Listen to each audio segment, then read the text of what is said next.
گھڑی برابر سے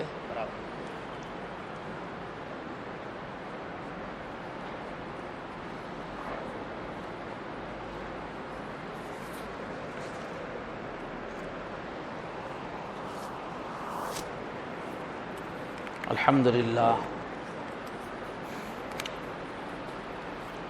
للہ نحمده ونستعینه ونستغفره ونؤمن به ونتوکل علیہ ونعوذ باللہ من شرور انفسنا ومن سیئات اعمالنا من يهده اللہ فلا مضل له ومن يضلل فلا هادی له ونشهد ان لا الہ الا اللہ وحدہ لا شریک له ونشهد ان سیدنا ونبینا ومولانا محمد عبدہ ورسولہ اما بعد قال اللہ تبارک وتعالی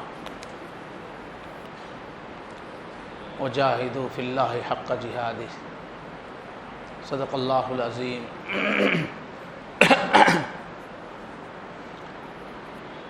اللہم صلی علی سیدنا محمد وعلی آل سیدنا محمد مبارک وسلم۔ اللہم صلی علی سیدنا محمد وعلی آل سیدنا محمد مبارک وسلم۔ اللہم صلی علی سیدنا محمد وعلی آل سیدنا محمد مبارک وسلم۔ بہت ہی احترام کے قابل، بڑی عزت اور بڑے اکرام کے لائق برادران اسلام، عزیزوں، دوستوں، بزرگوں،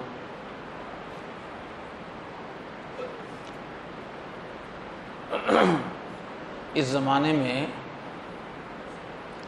اسلام کے خلاف دنیا بھر میں نفرت پھیلانے کے لیے، مسلمانوں کے خلاف دلوں میں غصہ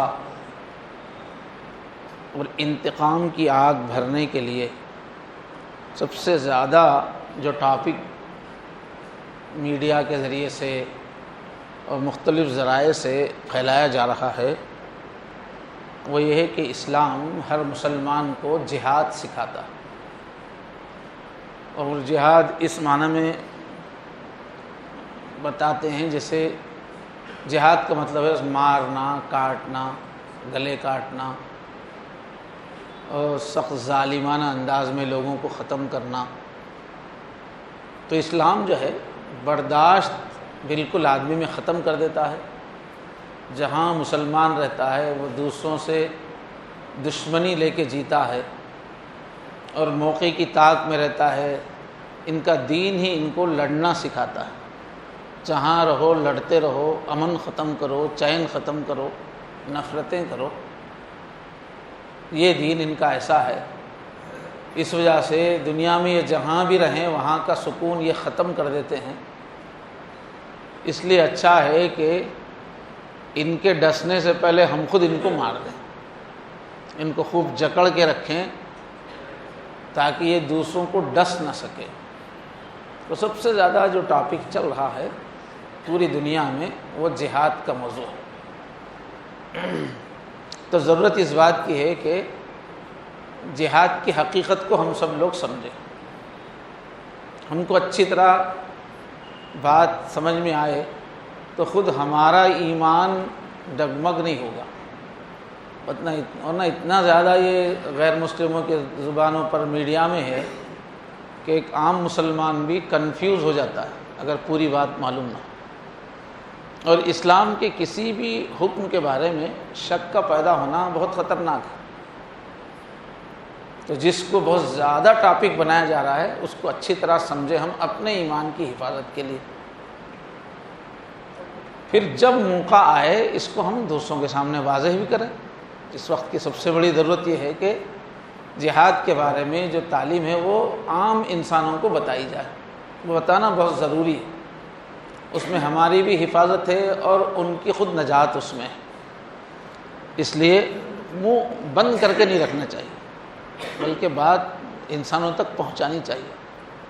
تو جب اچھی طرح آپ سمجھ لیں گے، دل مطمئن ہوگا، بات ذہن میں اچھی طرح بیٹھ جائے گی، تبھی آپ بول سکیں گے۔ اس لیے اس موضوع پہ ہو سکتا ہے 2-3 جمعہ ہو جائیں غور سے آپ کو سننا چاہیے، یاد رکھنے کی نیت سے سننا چاہیے، بلکہ آپ لوگ نوٹس بھی بناتے جائیں۔ ایسا نہیں ہے کہ جمعہ میں کچھ لکھنا حرام ہے، ایسا نہیں ہے، آپ لوگ چھوٹے چھوٹے نوٹس بھی بنا سکتے ہیں۔ اور لکھنے کی عادت اگر ختم ہو چکی ہے تو یہاں کے پورے بیانات یوٹیوب پر لوڈ ہوتے ہیں، 1-2 گھنٹے کے اندر مل جاتے ہیں آپ کو، تو انابت کے نام سے اس کو سن کر پھر نوٹ کرنا چاہیے، پھر پھیلانا چاہیے۔ ہم سب لوگ ذمہ دار ہیں اسلام کے بارے میں غلط فہمیاں دور کرنے کی، صرف مولوی خطبے والا ہی نہیں ہے، ہر مسلمان ذمہ دار ہے۔ اور پبلک میں تو آپ چلتے پھرتے ہیں، غیر مسلموں سے آپ کا سامنا ہوتا ہے، بازاروں میں، دکانوں میں، آفسوں میں، معاملات آپ کے ساتھ ہوتے ہیں، ہمارے پاس کون آتا ہے؟ تو مسجد میں ہی بات رہے گی تو پھر مسجد ہی میں رہ جائے گی۔ جن کو پہنچانا ہے وہ تو آپ ہی پہنچا سکتے ہیں، ہم نہیں پہنچا سکتے۔ ہم جائیں گے تو وہ ایک عجوبہ ہو جائے گا، وہ چمک جائیں گے، یہ کیوں آئے ہیں مولوی صاحب؟ اور آپ تو روزانہ ملتے ہی رہتے ہیں، آپ کا کام ہے، آپ اسلام کے چاہیں تو بھی نمائندہ ہیں، آپ نہیں چاہیں گے تو بھی آپ نمائندہ ہیں۔ آپ کی خاموشی سے لوگ یہ سمجھیں گے کہ واقعی ہم جو سمجھ رہے ہیں اسلام ویسے ہی ہے، اس واسطے ان کا منہ بند ہے، یہ مجرم ہے سمجھیں گے۔ خاموش کیوں رہتے ہیں آپ؟ اور آپ لوگوں سے کٹے کٹے کیوں رہتے ہیں کہ صرف کھانے پینے کی بات ہو رہی ہے، آفیشیلی بات ہو رہی ہے؟ آپ لوگوں میں گھلتے ملتے کیوں نہیں کہ لوگ اپنے دل کی بات آپ کے سامنے بولیں؟ ایسا رشتہ کیوں نہیں بناتے؟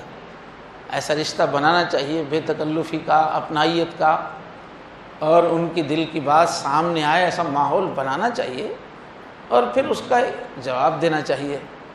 گھٹی گھٹی زندگی گزارنا مجرم کی طرح سے، اس پہ انسان کی صلاحیتیں بھی دب جاتی ہیں، دنیا میں بھی آپ ترقی نہیں کریں گے۔ اس لیے ہم ہمت سے دین کو سمجھیں اور سمجھائیں۔ یہ غلط فہمیاں جو پیدا ہو گئی یہ خود بہت بڑی نعمت ہے۔ غلط فہمی پیدا ہوگی تو آپ جواب دیں گے، ان کو جا کر اسلام سمجھانے کی ضرورت نہیں ہے، وہ خود ہم سے پوچھ رہے ہیں، وہ خود ہم کو ہلا رہے ہیں۔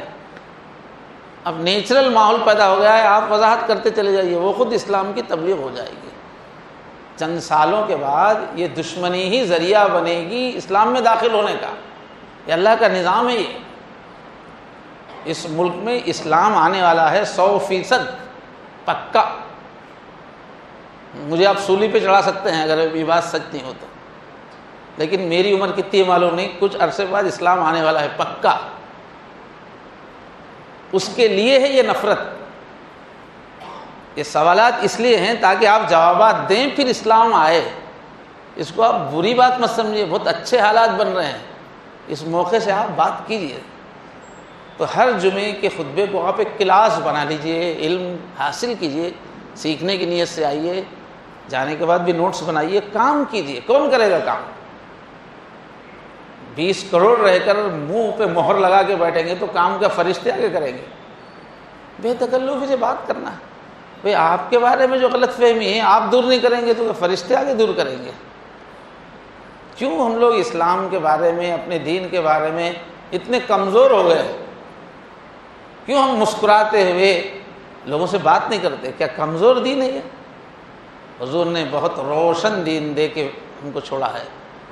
ترکتکم علی المحجۃ السمحۃ البیضاء لیلھا کنہارھا، حضور نے فرمایا میں تم کو ایک ایسا راستہ دے کے جا رہا ہوں جو صاف ہے، بالکل لیول ہے، کہیں ٹیڑھ نہیں ہے، روشن دین دے کے جا رہا ہوں۔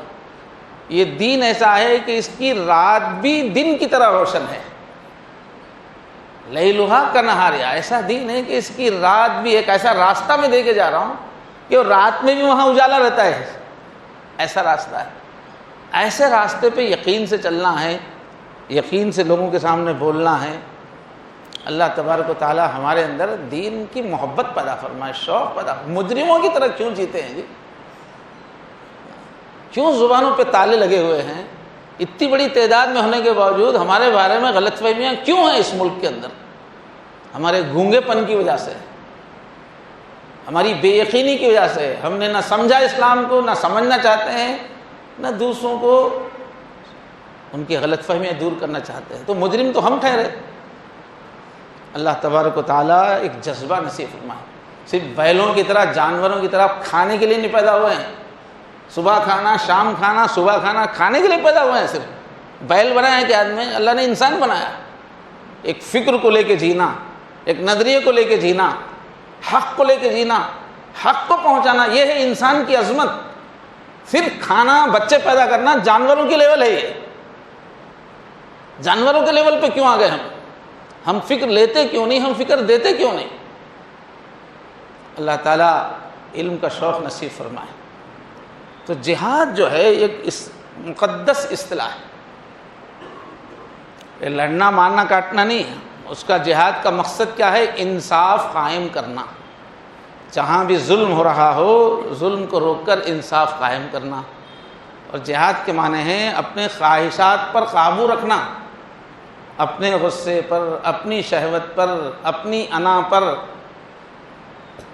اپنے اوپر کنٹرول کرنے کا نام جہاد ہے، اور ظلم کو روکنے کا نام جہاد ہے۔ اب یہ ایک ایسی چیز ہے، اپنے پہ کنٹرول کرنا، کہیں ظلم ہو رہا ہے تو روکنا، اس کی تعلیم ہر مذہب میں دی ہے۔ اس وقت بھی دنیا کے جتنے مذاہب ہیں، ان کی جو کتابیں ہیں، سب میں اس کی تعلیم ہے۔ کوئی مذہب یہ نہیں کہتا کہ ظلم ہو رہا ہے تو تم ٹک ٹک دیدم دمنہ کشیدم، کوئی مذہب نہیں سکھاتا، ہر مذہب بولتا ہے۔ اب یورپ نے کیا کیا ہے، مغرب نے ایک پوری دنیا میں پروپیگنڈا پھیلا دیا، جہاد جہاد جہاد، اتنا لفظ کو استعمال کیا انہوں نے، گویا یہ مارنے کاٹنے کو کہتے ہیں، پکڑو مارو پکڑو مارو، ختم کر دو لوگوں کو، گلے کاٹ دو، کوڑے مارو، ظلم کرو، یہ مفہوم میں مشہور کر دیا۔ جہاد کا مطلب ہے مارنا کاٹنا، اور مقصد کیا ہے یہ مار کاٹ کیوں؟ غیر مسلموں کو مسلمان بنانا۔ یہ مشہور کر دیا کہ بھئی ان کا مذہب کہتا ہے کہ سب غیر مسلموں کو پکڑو مسلمان بناؤ، مار مار کے مسلمان بناؤ، یہ ان کا مذہب کہتا ہے۔ اس طرح سے مشہور کر دیا۔ جب اس طرح سے ہوگا تو لوگوں میں نفرت تو آئے گی۔ ایک خامخواہ خاموشی سے جینے والے کو پکڑ کے بولیں گے مسلمان بن ورنہ تجھے مار دوں گا، وہ تو بالکل غصہ کرے گا، نفرت میں آ جائے گا۔ ایسے ہی زبردستی مسلمان بنانا ہوتا تو سب کو مسلمان ہی پیدا کرتے تھے اللہ تعالیٰ، ہم کو کیوں زحمت دیتے تھے؟ یہ دنیا زبردستی کے لیے نہیں بنی ہے، یہ دنیا آزادی کی، اللہ نے ہر انسان کو آزاد پیدا کیا ہے، اس کو آزادی دی ہے، جو اچھا لگے اس پہ چلو، اور اچھائی کی پہچان دی ہے، برائی کی زبردستی ہے ہی نہیں اسلام میں۔ لیکن ایسا مشہور کر دیا کہ وہ مسلمانوں کو یہ سکھایا گیا ہے کہ جتنے غیر مسلم ہوں دباؤ ڈالو، ان کو مسلمان بنا کے چھوڑو، یا وہ نہیں بنتے تو ان کو دنیا سے چلتا کر دو، دنیا کو کافروں سے خالی کر دو، کافر تم جہاں ہیں وہاں کافر رہنا نہیں، ختم کر دو۔ ایسا انہوں نے مشہور کیا ہے۔ اسی سے پورے یورپ کے اندر اسلامو فوبیا آ گیا، مسلمانوں سے نفرت، بھائی دشمن ہے دشمن ہے، وہ ہم کو ختم کرنے سے پہلے ہم ان کو ختم کر دینا، یہ پاورفل ہوں گے تو ختم کر دیں گے۔ ان کا مذہب بھی لڑنا سکھاتا ہے، دوسروں کو ختم کرنا سکھاتا ہے، اور پھر وہی جو فکر جو ہے سب وہیں سے پڑھ رہے ہیں، سب کے استاد وہی بنے ہوئے ہیں۔ تو پورے مشرق کے ملکوں میں بھی اور ہندوستان کے اندر بھی یہی غلط فہمی دوسروں کے ذہن میں ہے، اور یہی غلط فہمی رات دن بولی جاتی ہے، جہادی ہیں جہادی ہے جہادی ہے، پورے مسلمان جہادی ہیں، مطلب لڑاکو ہیں، قاتل ہیں، دوسروں کو جینا نہیں دینا چاہتے، یہی کہہ کے باقی سب کے دل میں نفرت پیدا کی جا رہی ہے۔ یقیناً نفرت ہو جائے گی جب کہیں گے کہ یہ قاتل ہے، تمہاری طاقت میں ہے تو کیوں نفرت نہیں کرے گا آدمی؟ اس لیے اس کی حقیقت کو سمجھنے سمجھانے کی بہت زیادہ ضرورت ہے۔ اس میں 4 پوائنٹ پہ غور کرنے کی ضرورت ہے جہاد کے ٹاپک میں۔ ایک تو اصل میں جہاد کے معنی کیا ہے، اس کی میننگ کیا ہے پہلے، دوسرے جہاد کی اسلام میں قسمیں، قرآن و حدیث میں کتنے قسم کا جہاد ہے، اور تیسری اہم چیز یہ ہے کہ جہاد کیوں کیا جاتا ہے، جہاد کا مقصد کیا ہے؟ کفر کو مٹانے کے لیے ہے کیا؟ دنیا میں کوئی کافر نہ رہے اس کے لیے جہاد ہے کیا؟ بالکل نہیں ہے۔ کافر تو ہمیشہ رہیں گے، قیامت تک رہیں گے، اکثریت ان کی رہے گی۔ کس نے کہا کہ کافروں کو ختم کرو؟ جہاد کا مقصد کفر کو ختم کرنا ہے یا فتنہ و فساد کو ختم کرنا ہے؟ لڑائیاں چل رہی ہے، ہنگامے چل رہے ہیں، ظلم چل رہا ہے، اس کو order, law and order maintain کرنا ہے یا کافروں کو ختم کرنا ہے؟ یہ سمجھنے کی ضرورت ہے۔ اور پھر جہاد کا حکم کس کو ہے؟ ہر ایرے غیر نتو خرے کو سب کو حکم ہے گئے، کس کو حکم ہے؟ کس قسم کے جہاد کا کس کو حکم ہے؟ یہ 4 پوائنٹ سمجھنا ہے۔ پھر یہ بھی سمجھنا ہے کہ کیا جہاد کا حکم صرف اسلام ہی میں ہے کیا؟ نہیں، دنیا کے ہر مذہب میں ہے جہاد کا حکم۔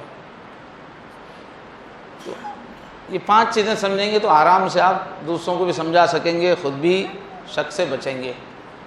تو سب سے پہلی چیز ہے جہاد کے معنی کیا ہے؟ عربی میں جو ایک لفظ ہے جہد اور جہد، جیم پہ زبر بھی، جیم بھی، پیش بھی، وہ ہے اس کی روٹ، اس سے نکلے ہیں کئی الفاظ نکلے ہیں۔ تو جیم پہ جب زبر کے ساتھ پڑھتے ہیں جہد تو اس کے معنی ہوتے ہیں طاقت، اور بعض نے کہا دونوں معنی ہر حال میں، بعض لغت والوں نے وضاحت کی کہ جب جیم پہ زبر پڑھیں گے جہد تو اس کے معنی ہیں طاقت، اور جہد جب پڑھیں گے جیم پہ پیش تو اس کے معنی ہیں مشقت اٹھانا۔ تو اس جہد اور جہد سے عربی میں کئی لفظ بنے ہیں۔ ایک لفظ ہے مجاہدہ، ایک لفظ ہے اجتہاد، دین پہ چلنے میں بہت مجاہدہ کرنا پڑتا ہے بولتے ہیں۔ کوئی شریعت سے کوئی حکم معلوم کرنا ہے تو اجتہاد، امام ابو حنیفہ کا یہ اجتہاد ہے، امام شافعی کا، امام مالک کا اجتہاد ہے، اسی سے لفظ بنا، جوہد سے اجتہاد بنا، اور اسی سے جہاد بنا۔ تو جہاد کے معنی کیا ہے؟ ظلم کو روکنے کی پوری کوشش کرنا، جہاد ظلم کو روکنے کے لیے، اسلام پھیلانے کے لیے، کافروں کو مسلمان بنانے کے لیے نہیں ہے۔ کہیں بھی قرآن میں ظلم کہیں ہو رہا ہے تو روکنے کے لیے پوری کوشش کو کہتے ہیں جہاد۔ اور ایک لفظ ہے اجتہاد، جو ائمہ کرتے ہیں۔ آج کل ہر آدمی اجتہاد شروع کر دیا، یوٹیوب پہ کچھ سن لیے اجتہاد، حکم شریعت میں یہ جائز ہے ناجائز حکم لگانا شروع کر دیتے ہیں، اس کو کہتے ہیں اجتہاد۔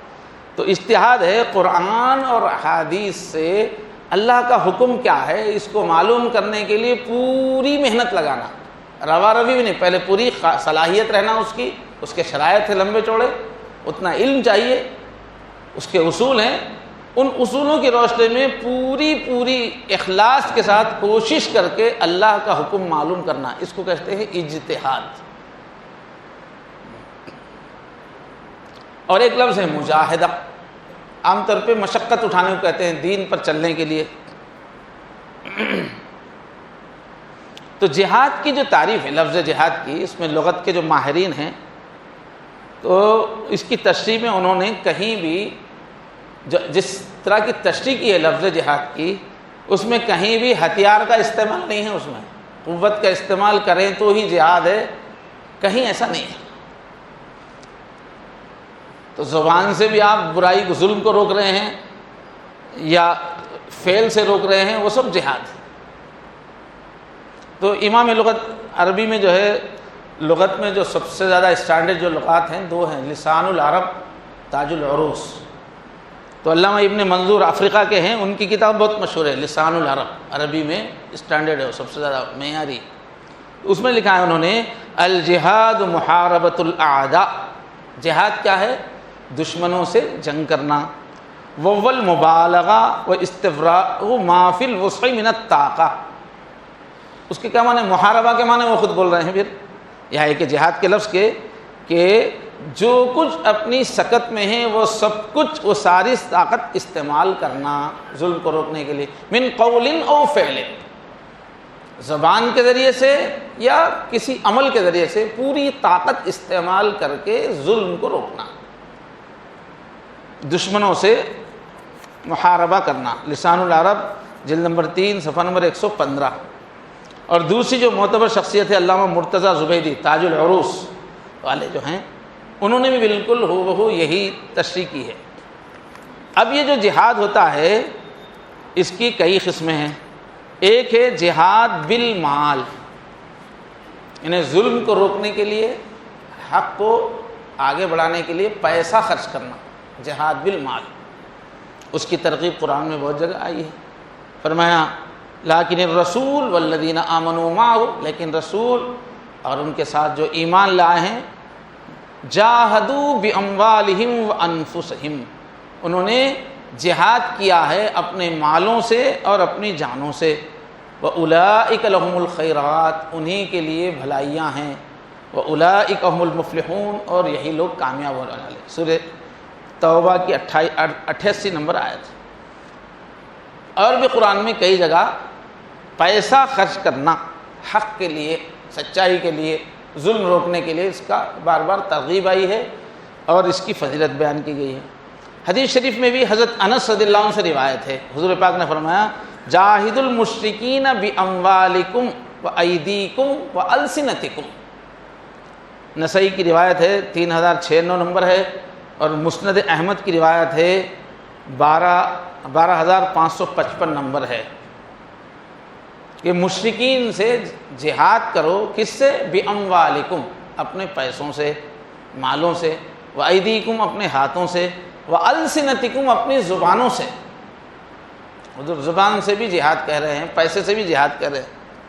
مطلب کیا ہے؟ حق کو، سچائی کو پھیلانے کے لیے، ظلم کو روکنے کے لیے پیسے استعمال کرنا، یہ ایک قسم ہے، پیسے سے حق کو آگے بڑھانا، ظلم کو روکنا۔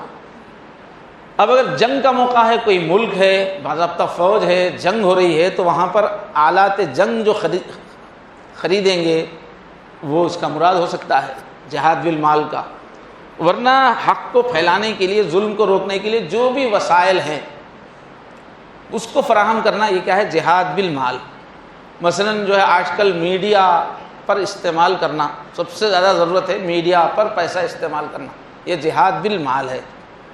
آج کل میڈیا والے کیا کر رہے ہیں؟ اسرائیل ہے، اپنے ہاتھ میں میڈیا ہے، یہودیوں کے ہاتھ میں، فلسطینیوں کے پورے گھر کے گھر وہ گرا دیتے ہیں، زمین قبضہ کر لیتے ہیں ظلم سے۔ مسلمانوں کی زمین، فلسطینیوں کی زمین پورے بلڈوزر سے کے محلے صاف کر دیتے ہیں اور اب قبضہ کرتے ہیں، مکینوں کو بھگا دیتے ہیں، لیکن میڈیا ان کے ہاتھ میں ہے، وہ خبر اوپر نہیں آتی، اس پہ کوئی پکارا نہیں کرتا۔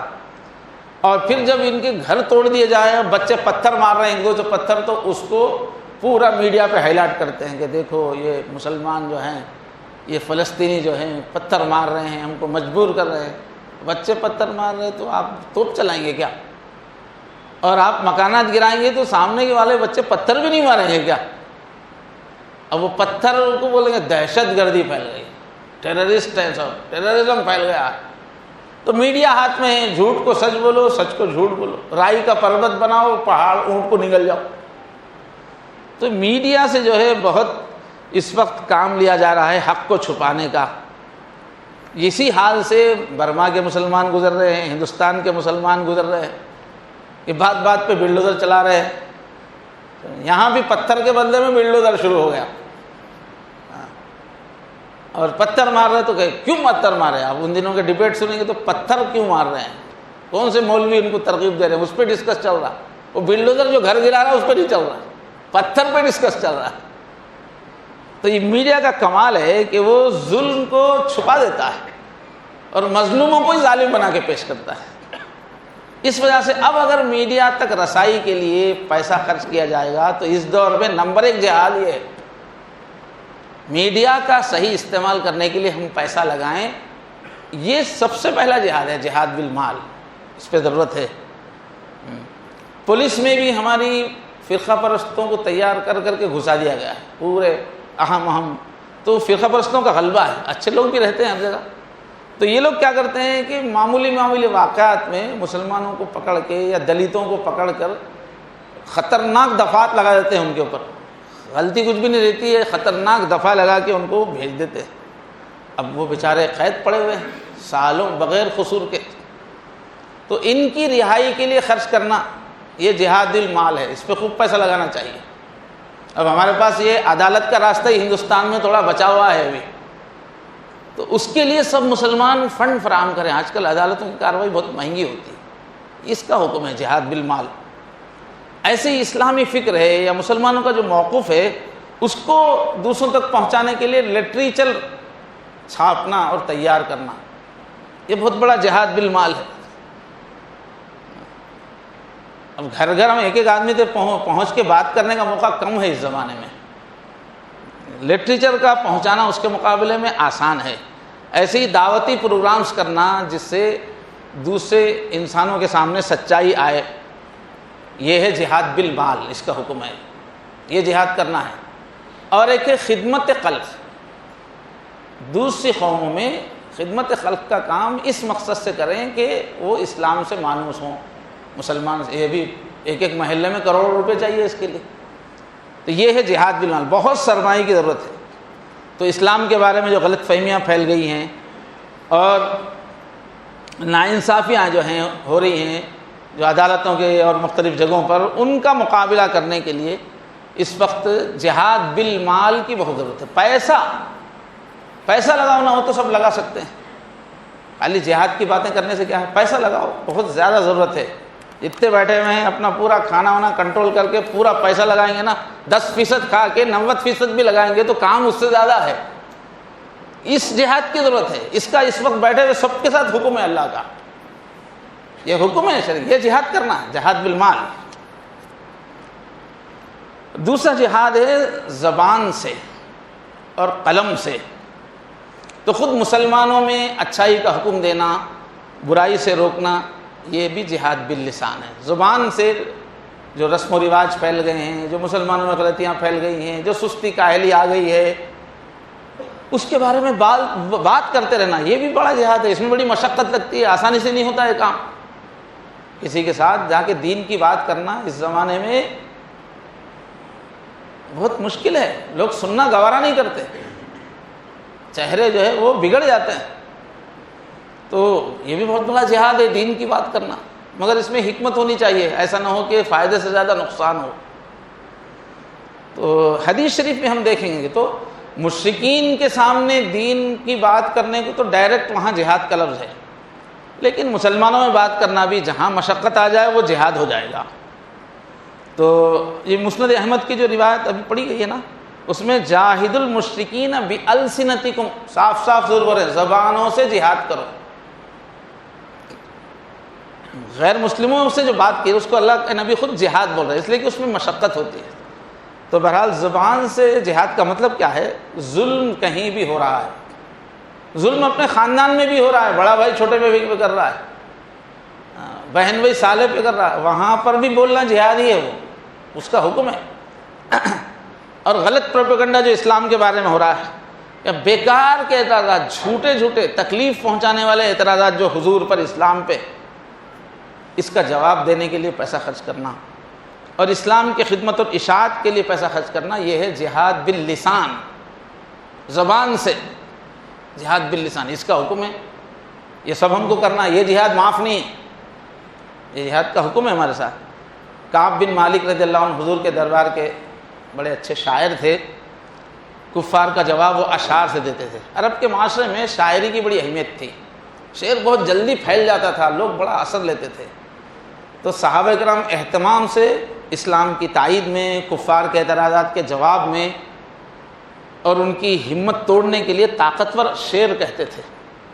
تو حضرت کعب بن مالک بھی انہی شعراء میں سے ہیں، انہوں نے جہاد حضور سے پوچھا، جہاد کے بارے میں پوچھا، اشعار کے ذریعے سے جہاد کے بارے میں۔ تو حضور نے فرمایا ان المؤمن یجاہد بسیفہ ولسانہ، مسلمان جو ہے تلوار سے بھی جہاد کرتا ہے اور شعر سے بھی کرتا ہے۔ ہمارے بے ہوش محبوب نگری حیدرآباد کے فکر و فن کی کاٹ الگ ہے، شاعر سے تلوار نہ مانگو کہتے ہیں۔ شاعر فکر و فن سے لڑتا ہے، وہ اس کو تلوار کی بات مت کرو۔ تو شاعری کے ذریعے سے بھی حضور کے زمانے خاص طور پہ زیادہ اس کا استعمال تھا۔ والذی نفسی بیدی لکأنما تنزحونہم بالنبل، کہ اے میرے شاعروں، تم جو کافروں کا جواب شعر سے دیتے ہو تو ویسے ہی جو ان کے جسموں کو تم نیزوں سے چھید رہے ہو ان کو اتنی تکلیف ہوتی ہے جب تم اسلامی شعر بولتے ہو، شعر کے ذریعے سے اسلام پہنچاتے ہو۔ صحیح ابن حبان کی حدیث ہے، حدیث نمبر 4707، اس میں حضور شعر کے ذریعے سے خدمت کو جہاد کہہ رہے ہیں۔ بلکہ ایک موقع پر تو حضور نے جہاد میں زبان کے جہاد کو سب سے افضل جہاد فرمایا، زبان سے جو ہوتا ہے، فرمایا افضل الجہاد کلمۃ حق عند سلطان جائر، سب سے افضل جہاد یہ ہے کہ ظالم بادشاہ کے سامنے حق بات بولنا۔ امام احمد بن حنبل کے ساتھ کیا کیا گیا، امام مالک کے ساتھ کیا کیا گیا، امام ابو حنیفہ کا جنازہ جیل سے نکلا، امام مالک کے مونڈے اکھڑوا دیے حاکموں نے، لیکن ہر حال میں حق بول رہے ہیں۔ اب بھی سعودی عرب میں کتنے جو ہے پورے اہل حق علماء جیلوں میں پڑے ہوئے ہیں، جس کی زبان سے ذرا حق نکلا بس پکڑ لیا جاتا ہے۔ یہ سب سے بڑا جہاد ہے، یہ افضل الجہاد ہے۔ طبرانی کی روایت ہے، المعجم الکبیر 8081 نمبر ہے۔ اب جن لوگوں کے سامنے جا کے بات کرنے کا موقع ہی نہیں ہے، بالمشافہہ دین کی بات نہیں کر سکتے، مل کے دین کی غلط فہمی دور نہیں کر سکتے، تو ان کے لیے کیا ہے، رسائل ہے، مضامین ہے، چھاپ کے لٹریچر بھیجنا ہے، الیکٹرانک میڈیا کے ذریعے سے بات پہنچانا ہے۔ آج کل لوگوں کے پاس جسمانی طور پہ پہنچنا بہت مشکل ہو گیا۔ مسلمانوں میں بھی جائیں گے، گشت کرنے والے جاتے ہیں، وہ بلڈنگ میں گھسنے ہی نہیں دیتا، گھر پر جا کے ذرا نماز کی دعوت دیں گے وہ تو نیچے ہی روک دیتا ہے، جبکہ شیطان کا مبلغ جو فون ہے کان کے پاس ہے، وہ 70 دروازوں کے اندر جو آپ کی بیٹی سو رہی نا، اس کے تکیے کے نیچے شیطان بیٹھا ہوا ہے، وہ تو وہاں تک پہنچ سکتا ہے۔ دین کی بات کرنے والے گیٹ کے نیچے سے ہی بھگا دیے جاتے ہیں۔ تو اس زمانے میں لوگوں کے قریب تک پہنچنا ہے تو میڈیا ہے، سب میڈیا پہ 24 گھنٹے بیٹھے ہوئے ہیں، سیل فون پہ ہیں سب۔ تو بات پہنچانے کا ایک ذریعہ، جب زبان جسمانی طور پر ہم نہیں پہنچ سکتے تو میڈیا کے ذریعے سے پہنچا سکتے ہیں۔ اور امن کے زمانے میں افضل جہاد یہی ہے، جب جنگ چل رہی ہے، آپ کے پاس لوگ مارنے کے لیے آ گئے، تب ہے لڑائی۔ جب نہیں چل رہی ہے جنگ تو اس وقت حالت امن میں سب سے افضل جہاد یہی ہے، زبان کا جہاد ہی ہے۔ زبان استعمال کرو، آپ پیغام اپنا پہنچاؤ، خاص طور پہ جہاں مخالفت کا اندیشہ ہے وہاں دور سے پیغام پہنچانے، رسائل ہیں، کتابیں ہیں، کسی اور ذریعے سے، خود نہیں پہنچ کے، یہ سب سے زیادہ استعمال ہے اس زمانے میں، یہ افضل جہاد ہے اس زمانے کا۔ آج کل ماشاءاللہ سب بچوں کو، نوجوانوں کو میڈیا پہ رہنے کی عادت ہے اور اپنی بات پہنچانے کا ایک سلیقہ ہے، ان کو چاہیے کہ یہ افضل جہاد، آپ اپنی صلاحیت کو استعمال کر کے، میڈیا کو استعمال کر کے، سوشل میڈیا کو استعمال کر کے آپ بات پہنچانے کی مہارت پیدا کیجئے، اس کے لیے وقت نکالیے۔ تو قرآن مجید میں جو آیت ہے، وَجَاهِدُوا فِي اللَّهِ حَقَّ جِهَادِهِ، اللہ کے راستے میں اتنا جہاد کرو، اتنی محنت کرو جیسا کہ اتنے بڑے اللہ کا حق ہے۔ تو اس کی تشریح حضرت ابن عباس، جو قرآن مجید کے صحابہ میں سب سے زیادہ ماہر ہیں، ترجمان القرآن ان کا لقب ہے، انہوں نے کیا کہا، حق کا جہاد ہے۔ جہاد کا حق کب ادا ہوگا، لا تخافوا فی اللہ لومۃ لائم، حق بات بولنے میں اللہ کی خاطر کسی ملامت کرنے والے سے مت ڈرو، لوگوں سے ڈر کے خاموش مت رہو، ملامت کرنے والوں سے بے خوف ہو کر حق بات بولو، یہ ہے حق الجہاد۔ اللہ کہہ رہے تھے اللہ سے ڈرنا، جی بندوں سے کیا ڈرتے ہیں۔ ایک حدیث میں فرمایا اس شخص نے اپنی توہین کی جو حق بات بولنے میں لوگوں سے ڈر جائے، وہ اپنی توہین کر رہا ہے، فرمایا حضور نے۔ اتنا تو انسان کو اپنی جو ضمیر ہے اس کا لحاظ ہونا چاہیے کہ جو حق ہے اس کو بولو، حق کیوں چھپاتے ہو، وہ ذلیل بننا ہے، اپنے آپ کو ذلیل کرنا ہے۔ تو تفسیر خازن ہے، اس کے اندر ان کا یہ قول ہے۔ تو اور ایک چیز ہے نفس سے جہاد، تیسرا، پہلا ہے مال سے جہاد، دوسرا ہے زبان کے ذریعے سے جہاد، اور قرآن و حدیث میں تیسرا جو جہاد ہے وہ ہے اپنے نفس کے، اپنی جان سے جہاد۔ فرمایا جاہدوا باموالکم وانفسکم، اپنے مالوں کے ذریعے سے جہاد کرو، اپنی جانوں کے ذریعے سے جہاد کرو اللہ کی راہ میں۔ سورہ توبہ آیت نمبر 41 ہے، سورہ نساء آیت نمبر 95 ہے، سورہ انفال آیت نمبر 72 ہے، سورہ توبہ آیت نمبر 20 44-88 میں اس کا ذکر ملے گا، کئی جگہ ملے گا، اپنی جانوں کے ذریعے سے جہاد۔ اب اس کے دو معنی نکلتے ہیں جانوں کے ذریعے سے جہاد کے، ایک تو حق کے راستے میں جان دے دینا، جب یہ مفہوم ملیں گے تو یہ ہے ہتھیار والا جہاد، تلوار کے ذریعے سے، گولی کے ذریعے سے، یہ ہے جہاد۔ یہ تیسرے نمبر پہ جو آ رہا ہے، اس کا پہلی قسم ہے، پہلے معنی ہے اپنی جان کو استعمال کرنا۔ اور پھر اس میں دوسرا جو مفہوم ہے جان کے ذریعے سے جہاد، جو سب ہر آدمی کو ہر حال میں ہے۔ ہتھیار کا جو جہاد ہے وہ تو مخصوص حالات میں اجازت ملتی ہے، اس کے شرائط بہت سخت ہیں، ورنہ بغیر سخت شرائط کے کسی کے ہاتھ پہ ہتھیار دے تو آؤٹ آف کنٹرول ہو جاتا ہے وہ۔ تو ہتھیار سے جو جہاد ہوتا ہے اس کے بہت سخت شرائط ہیں، اور ہر ایک کو اس کی اجازت ہے ہی نہیں، شرائط پورا ہونا ضروری ہے۔ اب دوسرا جو معنی ہے جان کے ذریعے سے یا جان نفس کے ساتھ جہاد، وہ ہے اللہ کے احکام کو پورا کرنے کے لیے جو نفس پہ مشقت ہوتی ہے اس کو جھیلنا۔ کیوں جہاد کے معنی کیا ہے؟ مشقت اٹھانے کے۔ فجر کے لیے اٹھ کے آنا، رات میں سوئی رہے 3 بجے کیا کیا کرتے ہوئے، اب فجر کیا اٹھ کے آئیں گے؟ تو فجر کے لیے اٹھ کے آنا یہ جہاد ہے، جہاد بالنفس ہے۔ سخت سردی میں پورا وضو کرنا یہ جہاد بالنفس ہے۔ تو احکام الہی پہ کچھ چیزوں سے رکنا ہے، اس کے لیے تکلیف ہوتی ہے، کچھ چیزیں کرنے کا حکم ہے، اس کے لیے تکلیف اٹھانا پڑتا ہے۔ تو یہ احکام الہی پر عمل کے لیے مشقت اٹھانا، اور اس میں جو تکلیف ہوتی ہے اس پہ صبر کرنا، یہ ہے جہاد بالنفس۔ حضرت ام سلمہ رضی اللہ تعالیٰ عنہ سے روایت ہے، مصنف ابن ابی شیبہ میں یہ نقل ہے، کیا فرمایا؟ اب دیکھیے، الحج جہاد کل ضعیف، حضور نے فرمایا ہر کمزور کا جہاد حج ہے، فرمایا بوڑھا آدمی ہے، اب اس کو حج کا جانا ہی وہ جہاد ہے اس کے لیے، عورت ہے حج کا جانا ہی اس کا مشقت اٹھانا کا معنی۔ تو یہ کیا ہے؟ جہاد بالنفس، اب مشقت اٹھانا، حج کے لیے جا رہے ہیں وہ ایک جہاد ہے۔ حضرت عائشہ رضی اللہ تعالیٰ عنہ نے پوچھا اللہ کے نبی عورتوں پہ بھی جہاد ہے کیا؟ تو حضور نے فرمایا ہاں عورتوں پہ بھی جہاد ضروری ہے، نام علیہن جہاد، عورتوں پر بھی جہاد کرنا ضروری ہے، مگر کیسا جہاد ہے؟ لا قتال فی، عورتوں پہ جو جہاد لازم ہے اس میں لڑائی نہیں ہے فرمایا۔ اور آگے فرمایا الحج والعمرہ، حج کرنا عورتوں کا جہاد ہے، عمرہ کرنا عورتوں کا جہاد ہے۔ ابن ماجہ حدیث نمبر 2901، ابن حبان حدیث نمبر 3702۔ اور عبداللہ بن عمرو بن عاص رضی اللہ عنہ کی روایت ہے، جاء رجل الی النبی صلی اللہ علیہ وسلم فاستأذنہ فی الجہاد، ایک شخص آیا حضور کے پاس اور جنگ میں جانے کی اجازت، میں جہاد کرنے کے لیے جانا چاہ رہا ہوں، اللہ کے نبی مجھے اجازت دیجیے۔ جوش دیکھا، بالکل حضور نے دیکھا لے کے جو ہے مجمع میں بیٹھا ہوا ہے، تیز کر رہا ہے تلوار۔ حضور اس نے پوچھا نہیں، حضور نے خود پہچان لیا کہ ذرا اب نارمل دکھ رہا ہے، ذرا جوش میں دکھ رہا آدمی۔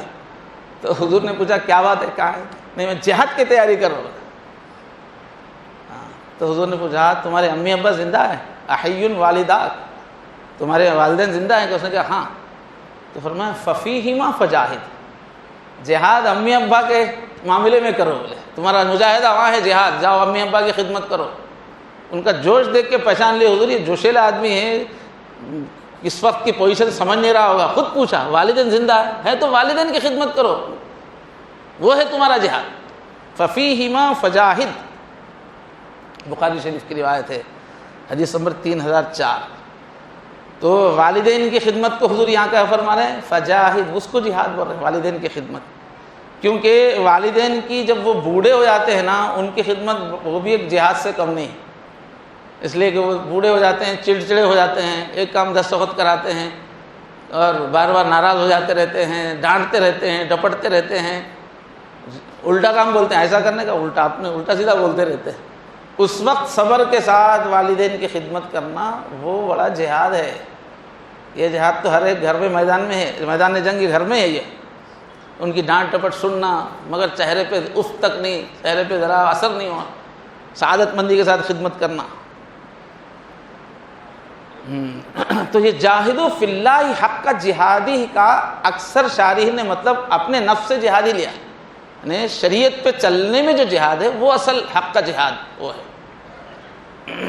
شبہات کا مقابلہ کرنا، وسوسے آتے رہتے ہیں دین کے بارے میں، دین کے حکموں پہ چلنے کے بارے میں شبہے آتے رہتے ہیں، ان شبہوں کو نکال کے پھینک کے حکم پہ چلنا، شبہات پہ نہیں چلنا، اور حقوق کا ادا کرنا، والدین کا حق، بھائیوں کا حق، رشتہ داروں کا حق، پڑوسوں کا حق، نفس کا حق، جان کا حق، یہ ایک جہاد ہے یہ۔ اور لذتوں کو چھوڑنا، ترک حظوظ، ادائے حقوق۔ ایک مرتبہ جنگ سے صحابہ کرام گھر لوٹے مدینہ، تو حضور نے فرمایا، حضرت جابر کی روایت ہے، قدمتم خیر مقدم وقدمتم من الجہاد الاصغر الى الجہاد الاکبر، کہ تم لوگ مبارک ہے، خیر مقدم ہے تمہارا، اردو میں یہ لفظ استعمال ہوتا ہے، خیر مقدم، اچھا ہے، آنا اچھا ہوگا واپس۔ تم اگر چھوٹے جہاد سے بڑے جہاد سے، چھوٹے جہاد سے آئے ہو، بڑی جہاد کی طرف آئے ہو۔ ابھی جو کفار کے ساتھ ہوا تھا جنگ میں وہ چھوٹا جہاد تھا، اب یہاں آ کے جو دین پہ چلنا ہے، شریعت پہ چلنا ہے، سب کے حقوق ادا کرنا ہے، یہ بڑا جہاد ہے، حضور نے فرمایا۔ چوتھی جو قسم ہے قرآن میں، جہاد بالقرآن، قرآن کے ہتھیار سے جہاد نہیں، قرآن سے جہاد۔ فرمایا فلا تطع الکافرین وجاہدہم بہ جہادا کبیرا، کافروں کی بات مت سنو اے نبی، اور قرآن کے اس کے ذریعے ان سے زبردست بڑا جہاد کرو فرمایا۔ تو ابن عباس یہاں بہی سے مراد بالقرآن لیا ہے، ابن عباس کہ قرآن کے ذریعے سے جہاد کرو۔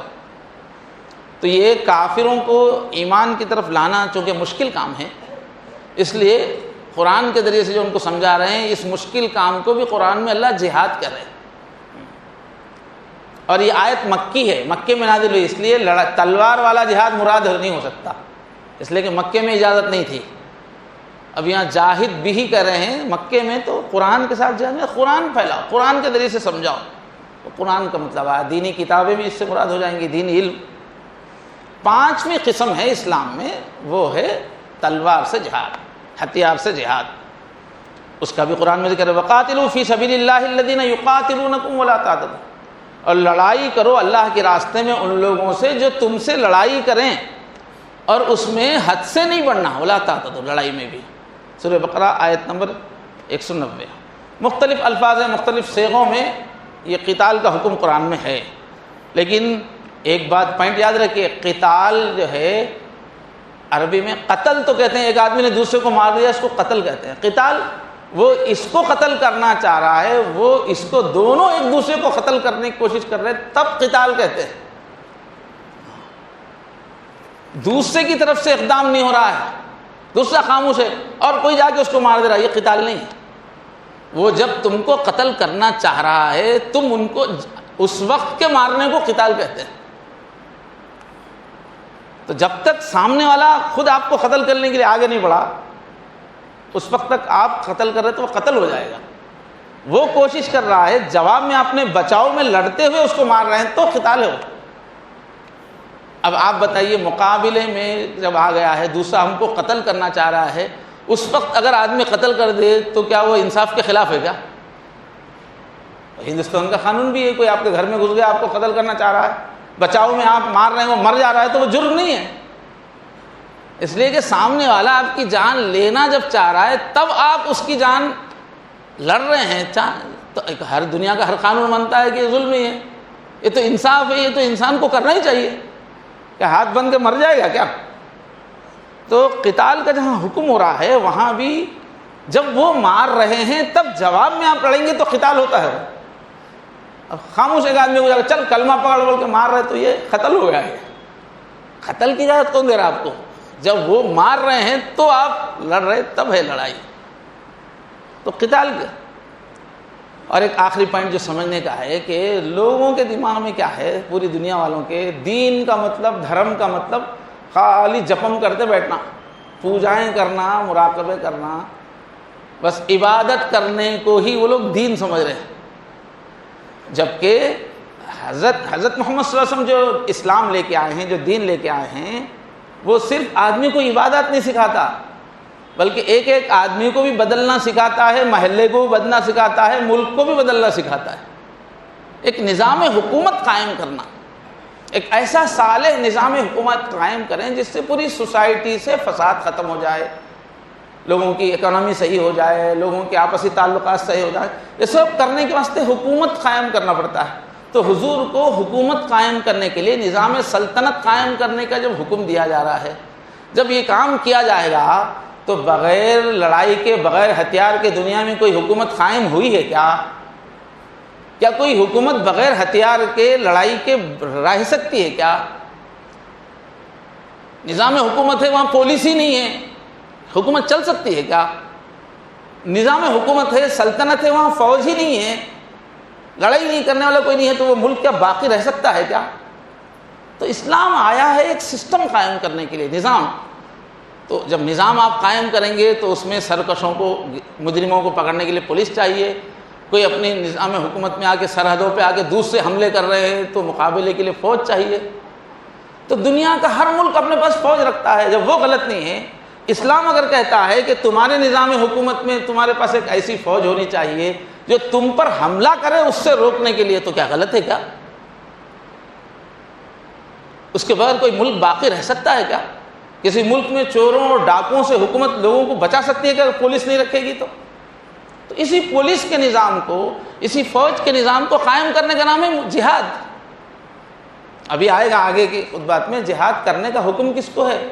جس کے دل میں آ گیا، گئے جاکٹ پہن لیے، دھم ختم کے، وہ نہیں ہے جہاد۔ جہاد کے لیے حکومت چاہیے، سسٹم چاہیے، حکومت کرتی ہے جہاد۔ جیسے ہر حکومت اپنے پاس فوج رکھتی ہے، ایسے ہی اسلامی حکومت فوج رکھتی ہے، اس کے اقدام کو کہتے ہیں جہاد۔ باضابطہ جو سسٹم ہوتا ہے اس کے دفاعی سسٹم کا نام ہے جہاد۔ بس ساری دنیا کر رہی ہے، اس کے بغیر کوئی نظام چل ہی نہیں سکتا۔ اس لیے اسلام میں جو احکام ہے جہاد کے، اس میں بالکل تھوڑا سا بھی کوئی شک شبہ کرنے کی چیز نہیں ہے، اس میں تھوڑی بھی لاجک کے خلاف بات نہیں ہے، اس میں کوئی بھی اعتراض کرنے کا کوئی پوائنٹ نہیں ہے۔ ہاں اگر دنیا میں کچھ لوگ جہاد کے نام پہ گڑبڑ کر رہے ہیں تو اسلام کا قصور نہیں ہے، وہ گڑبڑ کرنے والوں کا ہے، اور یہ کھیل صرف یہودی کر رہے ہیں۔ آج کل اسلام کے نام پہ یہاں وہاں جو لوگوں کو کاٹ رہے ہیں، مار رہے ہیں، ان کو ٹریننگ دینے والے کون ہیں؟ اس کے پیچھے پھر وہی باطل حکومتیں ہیں۔ اسلام دشمن حکومتوں کی ایجنسیاں نوجوانوں کو پکڑ کے گمراہ کر کے جہاد کا غلط تصور ان کے اندر بٹھا کے ان کو استعمال کر رہے ہیں، اسلام کے دشمن استعمال کر رہے ہیں۔ وہ بظاہر اسلام لے کے اسلامی حلیے میں لوگ گڑبڑ کر رہے ہیں، مگر وہ لوگ سب دوسروں کے ایجنٹ ہیں وہ۔ ورنہ جو اصل اسلام کی تعلیم ہے اس میں کہیں کوئی شک کی کوئی بات نہیں ہے، کوئی سختی کی کوئی بات نہیں ہے، کوئی مار کاٹ کی بات نہیں ہے۔ حق کے لیے، سچائی کے لیے محنت کرنے کا حکم ہے۔ اللہ تبارک و تعالیٰ مجھے اور آپ سب کو اسلام کے ہر حکم پر یقین نصیب فرمائے اور ڈٹ کے اطمینان کے ساتھ انسانوں کے سامنے رکھنے کا سلیقہ عطا فرمائے۔ وآخر دعوانا الحمدللہ۔